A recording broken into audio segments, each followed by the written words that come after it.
नमस्ते बच्चों आज हम स्पर्श का अगला पाठ पढ़ेंगे। तो पाठ शुरू करने से पहले हम लेखक परिचय देखेंगे। बच्चों, ये चित्र दिखाई दे रहा है, यह चित्र निदा फाजली का है और ये उर्दू के मशहूर शायर हैं। इनका जीवन परिचय को देखते हैं हम। निदा फाजली का जन्म 12 अक्टूबर 1938 को दिल्ली में हुआ। इनका वास्तविक नाम मुक्तदा हसन निदा है। भारत विभाजन के समय फाजली का सारा परिवार पाकिस्तान में चला गया, लेकिन फाजली ने भारत में ही बसने का निर्णय लिया। निदा स्वर्ग को कहा जाता है और फाजिला कश्मीर के एक इलाके का नाम है, जहाँ से निदा के पुरखे दिल्ली आ बसे थे। यथा आपने अपने नाम में फाजली उपनाम जोड़ लिया। प्रारंभिक जीवन ग्वालियर में गुजरा।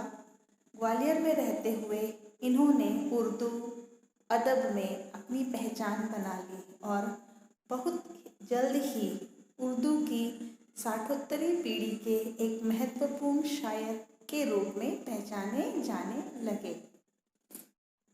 अपने सपनों को यथार्थ की ज़मीन देने के लिए सन 1964 में ये मुंबई आ गए। एक दशक से भी अधिक तक मुंबई में संघर्ष करने के पश्चात सन 1980 में प्रदर्शित फिल्म आप तो ऐसे न थे में पार्श्व गायक मनहर उदास की आवाज़ में इनके गीत तो इस तरह से मेरी ज़िंदगी में शामिल है को सफलता मिली। अब निदा फाजली कुछ हद तक गीतकार के रूप में मुंबई की माया नगरी में अपनी पहचान बनाने में सफल हो गए। गज़ल गायक जगजीत सिंह ने निदा फाजली के कई गीत गाए, जिनमें सन 1999 में प्रदर्शित फिल्म सरफरोश का गीत होश वालों को खबर क्या, बेखुदी क्या चीज़ है भी सम्मिलित है।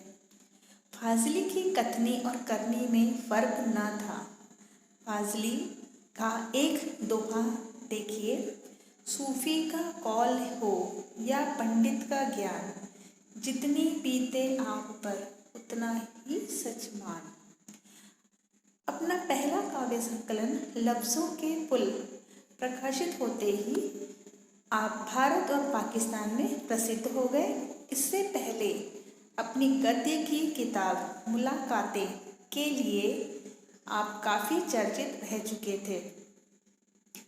इनकी कुछ कविताएं गद्य हैं, खोया हुआ सा कुछ इनकी शायरी का एक और महत्वपूर्ण संग्रह है। इनकी कृति को साहित्य अकादमी पुरस्कार दिया गया था और इन्होंने आत्मकथा लिखी, जिसका पहला खंड दीवारों के बीच और दूसरा खंड दीवारों के बाहर बेहद लोकप्रिय हुए। हिंदी उर्दू काव्य प्रेमियों के बीच समान रूप से लोकप्रिय और सम्मानित निदा फाजली समकालीन साहित्य के उल्लेखनीय और महत्वपूर्ण हस्ताक्षर हैं।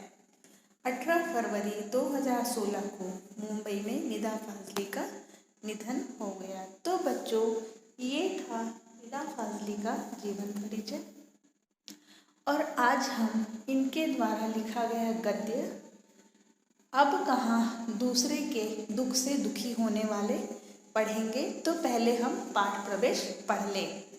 प्रकृति ने यह धरती उन सभी जीवधारियों के लिए दान में दी थी जिन्हें खुद प्रकृति ने ही जन्म दिया था, लेकिन समय के साथ साथ हुआ यह कि आदमी नाम के प्रकृति के सबसे अनोखे चमत्कार ने धीरे धीरे पृथ्वी को, धरती को अपनी जायदाद बना दिया और अन्य दूसरे सभी जीवधारियों को इधर उधर भटकने के लिए छोड़ दिया।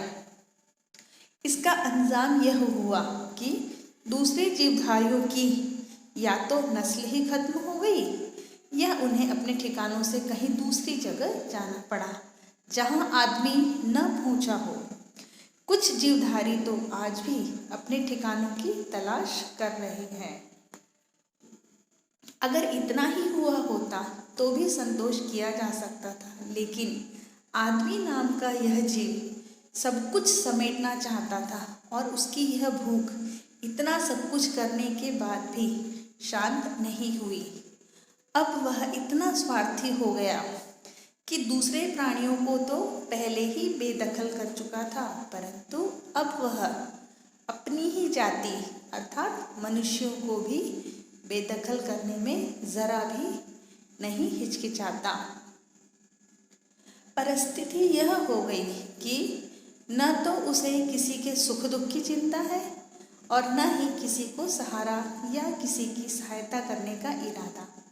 यदि आपको भरोसा नहीं है तो बच्चों, इस पाठ को आप पढ़ेंगे और पाठ को पढ़ते हुए आपको अपने आसपास के लोगों को भी याद करेंगे और ऐसा ज़रूर होगा कि आपको कोई न कोई ऐसे व्यक्ति याद आएंगे जिन्होंने किसी न किसी के साथ ऐसा बर्ताव किया होगा। तो बच्चों, ये पाठ प्रवेश था। ये पाठ पढ़ने से हमें समझ में आएगा कि इस पाठ में लेखक ने ऐसा क्या बताया है, मनुष्यों के ऐसे कौन से कर्म के बारे में बताया है कि जिसे हम अपने आसपास ऐसे लोगों को देख सकते हैं। इस पाठ को पढ़ने से हमें उन लोगों की याद आएगी। तो बच्चों, अगली कक्षा में हम यह पाठ विस्तार से पढ़ेंगे। तब तक के लिए धन्यवाद।